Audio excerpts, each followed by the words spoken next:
जो तीर भी आता खाली नहीं जाता, मायूस मेरे दिल से ये सवाल नहीं जाता।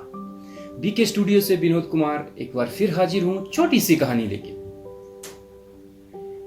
एक बच्चा जो पूरा दिन होटल में काम करता, शाम को उसको पैसे मिलते और उस पैसे से वो एक गुब्बारा खरीदता और आसमान में उड़ाता। एक छोटा सा बच्चा था, उसकी मां बहुत बीमार थी, वो होटल में काम करता था। एक दिन अचानक जब वह होटल से काम करते हुए वापस आ रहा था, रास्ते में उसको एक भिखारी मिलता है और भिखारी बोलता है कि बेटा, आज मैं बीमार था और भीख नहीं मांग पाया, तो मुझे खाने के लिए कुछ नहीं है, मुझे खाने के लिए तुम कुछ फूड दोगे? तो वो बच्चा उस जो कमाए हुए पैसे थे उसके पास, वो जाता है, फूड लाता है और उस भिखारी को उसकी मदद करता है। तो वो भिखारी को बोलता है कि मेरी माँ ऐसे बीमार है और मैं उसकी इलाज के लिए पैसे जमा कर रहे हैं, लेकिन मेरे पास पैसे नहीं हो रहे। तो वो भिखारी दादा उसको बोलते हैं कि तेरी मदद के लिए भगवान किसी को भेजेंगे, जैसे मेरी मदद के लिए आज तुम्हें भगवान ने भेजा है। बच्चा यह सुन के चला गया, लेकिन बच्चा परेशान था, भगवान तक वो अपनी बात कैसे रखे, कैसे पहुंचाए, भोला था, समझ नहीं थी। तो एक दिन जब वो होटल से वापस आ रहा था, उसने ऊपर आसमान में एक गुब्बारा उड़ता हुआ देखा जो बड़ी हाइट पे उड़ रहा था। उसने सोचा यही एक तरीका है कि मैं अपनी बात भगवान तक पहुंचा दूं। जैसे ही वो होटल से आता और शाम को गुब्बारे के ऊपर लिखता, भगवान मेरी मदद करना, और गुब्बारा छोड़ता। वो गुब्बारे को तब तक देखता जब तक गुब्बारा उसकी आंखों से ओझल नहीं होता। वो झुंगी झोंपड़ी में रहता था, बगल में ही एक बिल्डिंग थी। उस बिल्डिंग में एक दीपक नाम का लड़का रहता था। रोज टहलने, खाना खाने के बाद टहलने बिल्डिंग के ऊपर जाता और वो रोज उस बच्चे को गुब्बारा उड़ाते हुए देखता।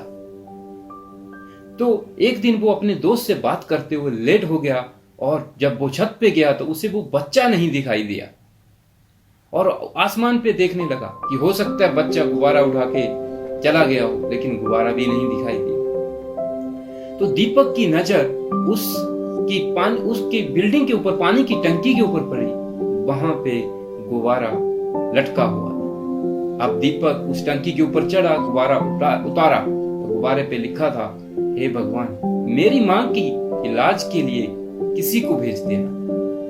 और जब दीपक ने नीचे देखा तो कहीं आसपास बच्चा नहीं दिखाई। दीपक परेशान हो गया, पूरी रात सो नहीं पाया। सुबह उठा और उस गुब्बारे को लेके उसके घर पहुंच गया। सच में उसकी मां बीमार थी और बिस्तर पे लेटी थी। दीपक ने उस बच्चे से पूछा, तुम्हें ये किसने बताया कि गुब्बारे के ऊपर लिखो और तुम्हारी मदद के लिए कोई आए?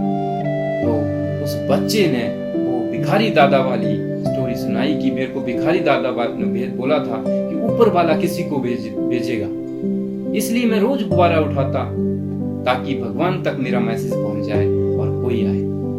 दीपक उस बच्चे की मासूम देख के उसको गले लगाता और रोता और उस बच्चे को बोलता कि सच में ही भगवान ने आज मुझे तुम्हारी मदद के लिए भेजा है।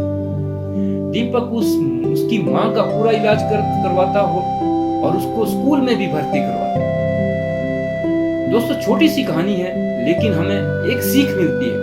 उस बच्चे की गरीबी के बाद भी उसने दान किया, उस भिखारी दादा को खाना खिलाया। उसकी मासूमियत, उसका भोलापन भगवान ने उसकी मदद के लिए दीपक को चुना।